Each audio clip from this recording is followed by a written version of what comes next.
Hello everyone, welcome to my channel Rajitha రుచులు. ఈరోజు spicy అయిన మన తెలంగాణ స్పెషల్ వంటకాలలో ఒకటైన నాటుకోడి కూర చూపిస్తున్నాను. అలాగే దీని కాంబినేషన్లో సూపర్గా ఉండే బగారా రైస్ కూడా చేస్తున్నాను. ఈ రెండింటి కాంబినేషన్ అదిరిపోతుంది. చెప్పడానికి ఏమీ లేదు, చూసేయడమే. ఇది స్టార్ట్ చేసే ముందు ప్లీజ్ సబ్స్క్రైబ్ మై ఛానల్. ఈ వీడియోని చివరి వరకు చూసి ఎలా వచ్చిందో కామెంట్ చేయండి. ఓకే, లేట్ చేయకుండా మన రెసిపీలోకి వెళ్ళిపోదాం. ఓకే, స్టార్ట్ చేద్దాం రండి. నేను ఒక 1 kg వరకు చికెన్ తీసుకున్నాను. ఈ నాటుకోడిని నిప్పులపైన లేక మంట పైన కొంచెం కాల్చి కట్ చేస్తారు, ఎందుకంటే దీనిపైన ఉన్న ఈకలు పోవడానికి. ఇది స్కిన్ తోటే ఉంటుంది. దీన్ని మంచిగా నీట్గా కడుక్కోవాలి. ఇప్పుడు 1 స్పూన్ వరకు కారం వేసుకుంటున్నాను. నేను కూర చేసుకునే గరిటెతో వేసుకుంటున్నాను, అదే నాకు కొలుతండి. అలాగే సరిపడ ఉప్పు వేసుకుంటున్నాను, కొంచెం పసుపు, అల్లం వెల్లుల్లి పేస్ట్ ఒక 2 స్పూన్ల వరకు వేసుకుంటున్నాను. ఇప్పుడు మన చికెన్కి సరిపడా మసాలాని ప్రిపేర్ చేసుకుందాం. ఒక 7-8 లవంగాలు తీసుకున్నాను. అలాగే ఒక 4 ఇలాచీ, కొంచెం చెక్క, కొంచెం కొబ్బరి అండి. అలాగే ఒక పెద్ద సైజు ఆనియన్ కట్ చేసి ముక్కలుగా చేసుకొని వేసుకోవాలి.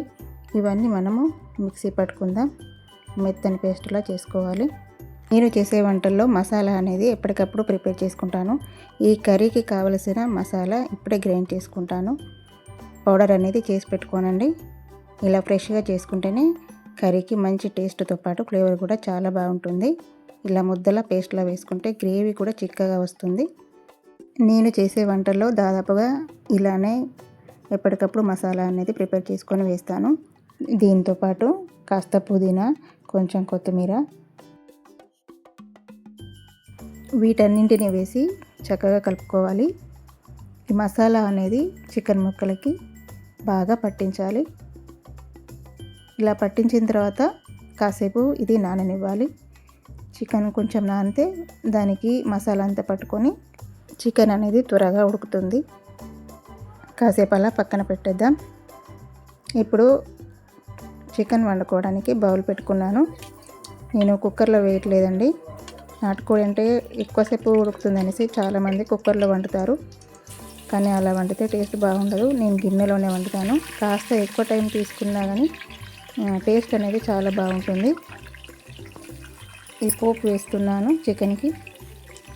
కొంచెం హోల్ గరం మసాలా, కొంచెం కచ్చపచ్చగా దంచిన వెల్లుల్లి, చిన్న సైజు ఆనియన్, కొద్దిగా పుదీనా వేసుకొని వీటిని మంచి బ్రౌన్ కలర్ వచ్చేంత వరకు ఫ్రై చేసుకోవాలి.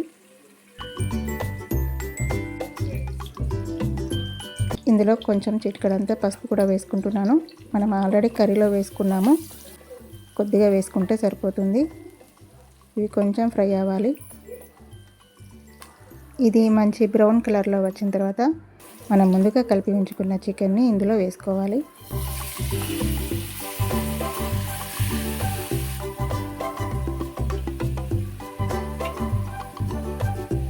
ఇది ఆయిల్లో అంతా కలిసేలా చక్కగా కలుపుకోవాలి. ఈ చికెన్ అనేది ఒక 10 to 15 మినిట్స్ వరకు బాగా ఫ్రై చేసుకోవాలి ఆయిల్లోనే.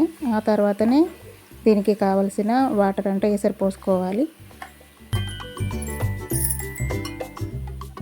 ఈ నాటుకోడిని పండగలప్పుడు కానీ ఏదైనా మొక్కు ఉంటే కానీ తీసుకొచ్చి కట్ చేసి ఇలా వండుతామండి.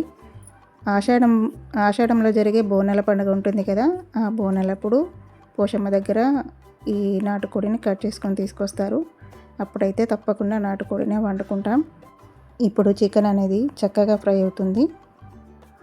మనం కొద్దిసేపు ఇలానే ఆయిల్లోనే ఫ్రై చేసుకోవాలి. నేను ధనియాల పొడి మిక్సీ పట్టేటప్పుడు వేయలేదండి.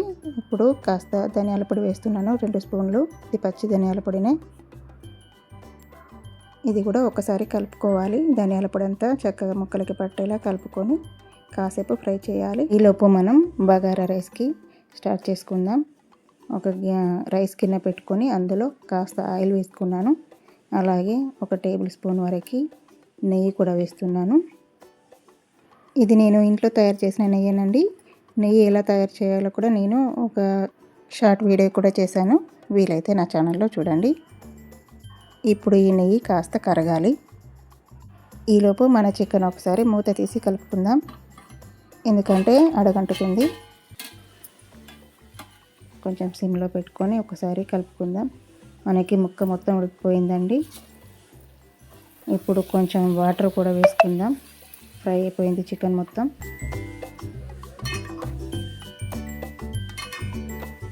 ఇలా ఉంటే సరిపోతుంది.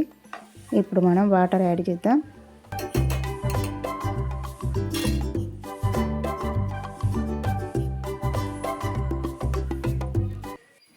వాటర్ అనేది కాస్త ఎక్కువ పడుతుంది, ఎందుకంటే నాటుకోడి కదా, ఇది ఉడకడానికి కాస్త టైం ఎక్కువనే పడుతుంది.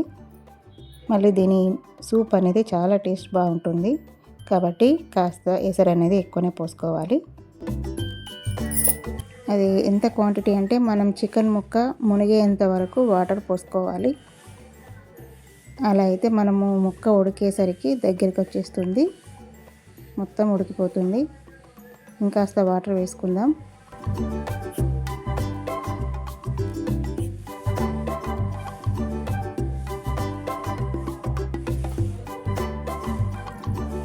మనకి ముక్క మొత్తం మునిగిపోవాలి, అంతవరకు వాటర్ వేసుకోవాలి. ఇప్పుడు మూత పెట్టుకొని మీడియం ఫ్లేమ్లోనే ఉడకనివ్వాలి.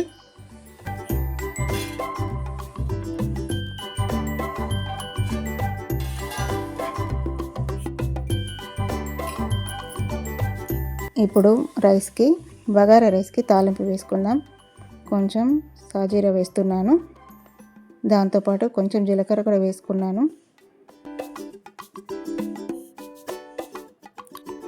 కొద్దిగా బగారా పువ్వు, కొద్దిగా హోల్ గరం మసాలా, కొన్ని ఆనియన్స్, కాస్త సన్నగా తరిగిన పచ్చిమిర్చి, కొంచెం పుదీనా కూడా వేసుకుంటున్నాను. మసాలా అనేది ఎక్కువ వేయనండి, తక్కువనే వేసుకుంటాను. ఇవి కాస్త ఫ్రై అవ్వాలి. ఇవి కాస్త ఫ్రై అయిన తర్వాత మన రైస్కి కావాల్సిన వాటర్ వేసుకుందాం. 1 కప్పు గ్లాసు రైస్కి 2 కప్పుల వాటర్ తీసుకున్నాను. మనం ఎసరు వేసుకొని దీనికి సరిపడా ఉప్పు వేసుకొని కాస్త ధనియా పౌడర్ వేసుకుంటాను. ఇది వేయించిన ధనియా పౌడర్, రైస్కి మంచి కలర్ కూడా వస్తుంది, ఫ్లేవర్ బాగుంటుంది. ఒక్కసారి మొత్తం కలుపుకొని మూత పెట్టుకుందాం. ఈలోపు మనం ఒకసారి చికెన్ని కూడా కలుపుకుందాం.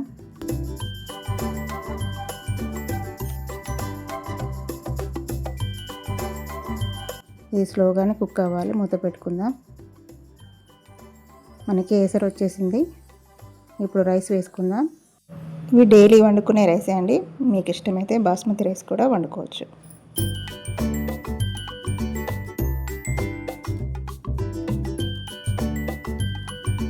వాటర్ లేకుండా రైస్ వేసుకోవాలి, ఎందుకంటే మనము కరెక్ట్గానే దానికి రైస్కి సరిపడా వాటర్ వేసుకున్నాము.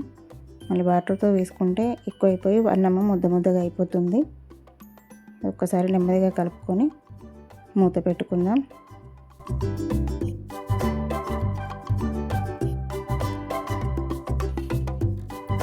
మన చికెన్ ఎంతవరకు వచ్చిందో చూద్దామా ఒకసారి.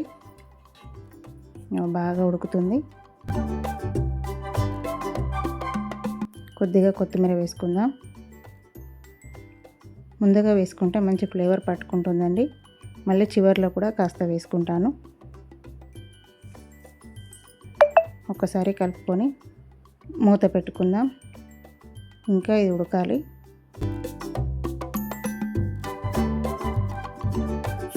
మనకి ముక్క ఉడికిందో లేదో తెలుసుకోవడానికి దాని కలర్ అనేది చేంజ్ అవుతుందండి. లేకుంటే ఒక చిన్న ముక్క తీసుకొని దాన్ని చుచ్చి చూడాలి, దాని లోపల బాగా ఉడికిందో లేదో తెలుస్తుంది. రైస్ అనేది దగ్గరికి వచ్చేసింది. ఒక్కసారి కలుపుకొని మూత పెట్టుకొని సిమ్లో పెట్టుకుందాం.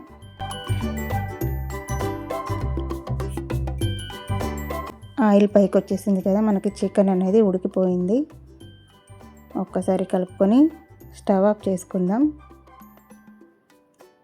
వేడిగా నాటుకోడి కూర రెడీ అయిపోయింది. దీనిపై నుండి కాస్త కొత్తిమీర కూడా వేసుకున్నాను. ఒకసారి చికెన్ మొత్తం కలుపుకుందాం. అంతేనండి, వేడి బగారా రైస్తో పాటు స్పైసీ అయిన నాటుకోడి కూర రెడీ అయిపోయింది. నేను మా పిల్లల కోసం ఈ విధంగా ప్రిపేర్ చేశాను. మీరు కూడా ఏదైనా అకేషన్ కానీ లేదనే మంచి సండే కానీ ఇలా ట్రై చేయండి. ఎలా వచ్చిందో నాకు కామెంట్ చేయండి. చాలా బాగా వస్తుంది. ఒక్కసారి ఇలా ట్రై చేసి చూడండి. ఓకేనండి. నా వీడియోకి మాత్రం ఒక లైక్ చేయండి. కామెంట్ చేయడం మాత్రం మర్చిపోవద్దు. Thank you for watching.